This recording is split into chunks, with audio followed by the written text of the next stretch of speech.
Students, this is Neeta Biju. Welcome to another class of Business Studies. The topic for today is Management is an art, science, or profession. So, for today's class, we'll be just discussing whether management is an art or not. For that, first we need to know what is an art and then compare it with the features and characteristics of management and then conclude whether management is an art or not. So, first we'll be studying the meaning of art. Meaning of art is the skillful and personal application of existing knowledge to achieve desired results.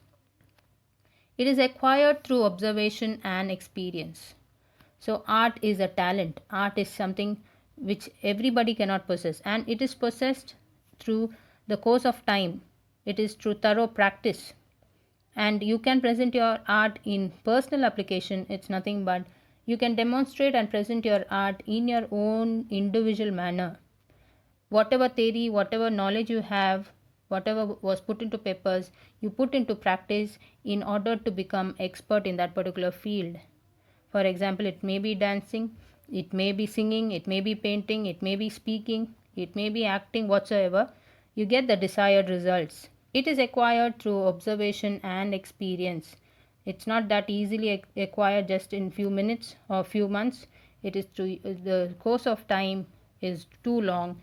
You acquire that particular art or skill, or you become an expert only through observation and experience. That is what is basically art means.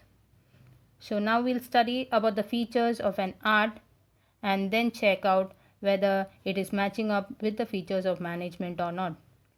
So the features of an art, the first one, existence of theoretical knowledge.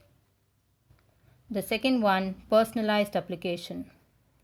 The third one, it's based on practice and creativity. So we'll go one by one in detail. The first one, the existence of theoretical knowledge.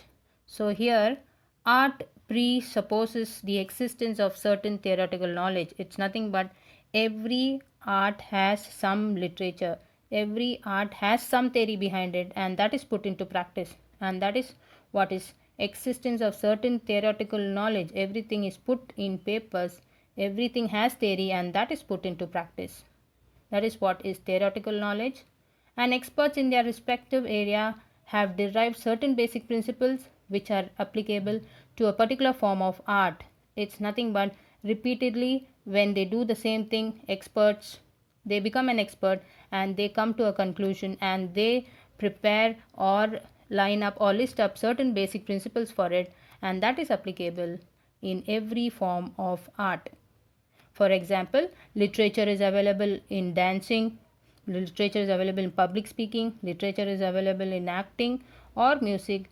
Everything is very, you can say, widely accepted. It is universally accepted. So there is something put into papers by experts which has become theory, and that knowledge is put into practice, and that is what is called as existence of theoretical knowledge in an art. The second basic feature of an art is personalized application. Here we'll study the use of this basic knowledge varies from individual to individual. That is quite simple here. Everybody who possesses an art demonstrates or presents himself or herself in a different manner. That is, art therefore is a very personalized concept.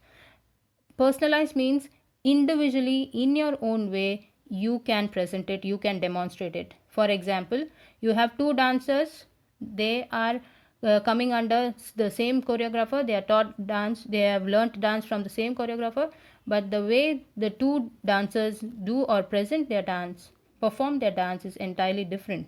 Their styles will be different. You have two speakers coming from the same trainer, but the way the two speaks will be entirely different. You have two actors coming from the same acting school, but their acting style will be entirely different. Same is the case with the writers, painters as well. So here personalized application means everybody will have their own individual way of presenting or demonstrating their particular form of art. That is the meaning of personalized application.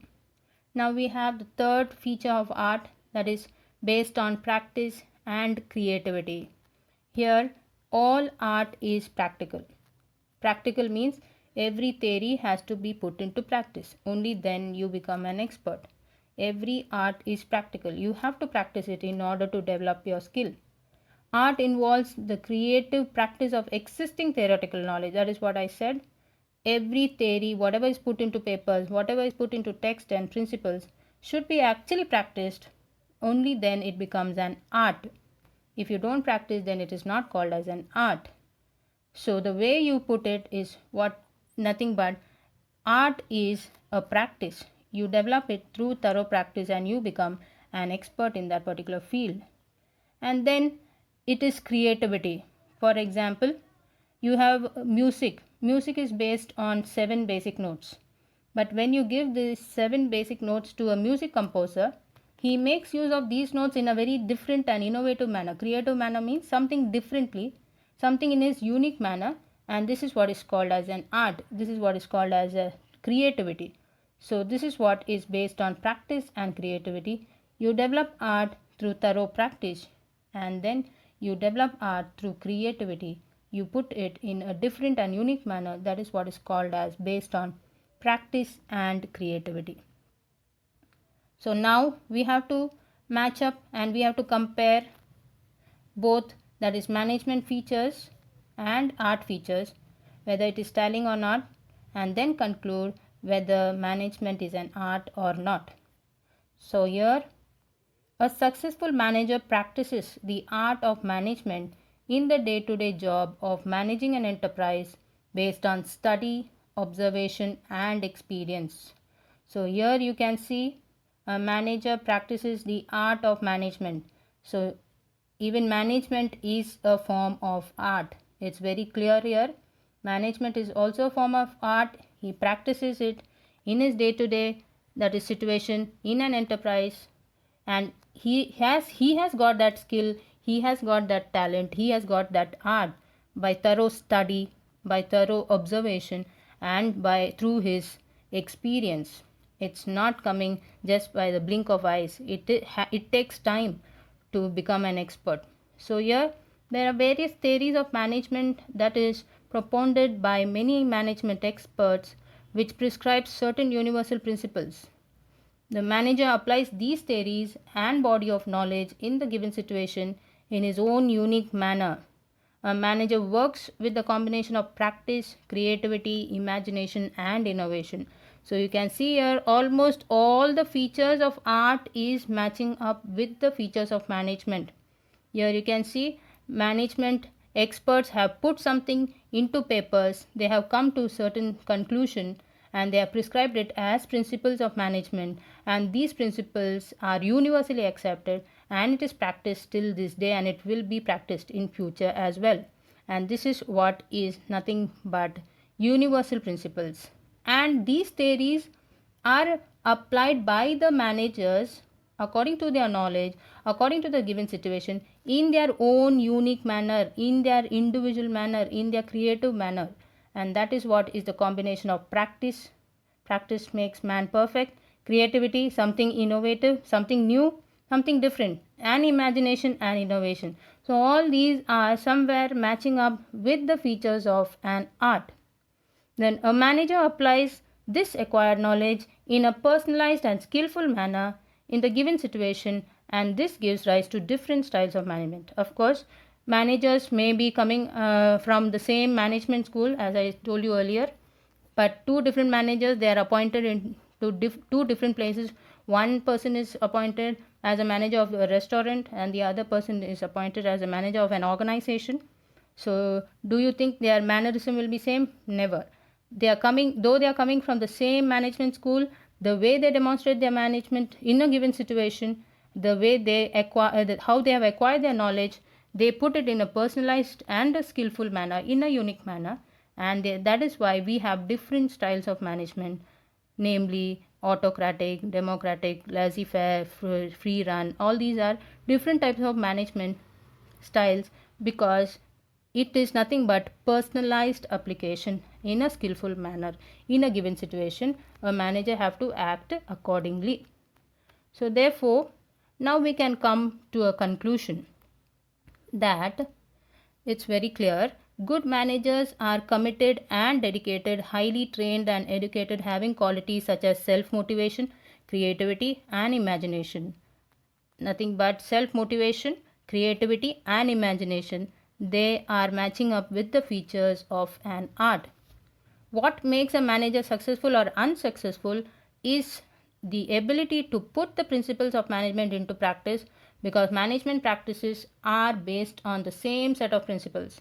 Though you have same theoretical principles of management, whether everything whether everything is put into the same principles, same text, but what a manager have to do is, in a given situation, he has to make use of his experience, his ability, his own skill in a unique way, in a different way, and then achieve the goal. That is what is here management all about. So here we can see that there are certain features of art that are matching up with the features of management, and therefore we can conclude that management is an art. So here every feature, we cannot say every feature, we can say certain features of art can be said that it is matching up with the features of management. So we can conclude management is an art. So in our next class, we'll be doing whether management is a science or profession. That's all for today's class, dear students. Thank you.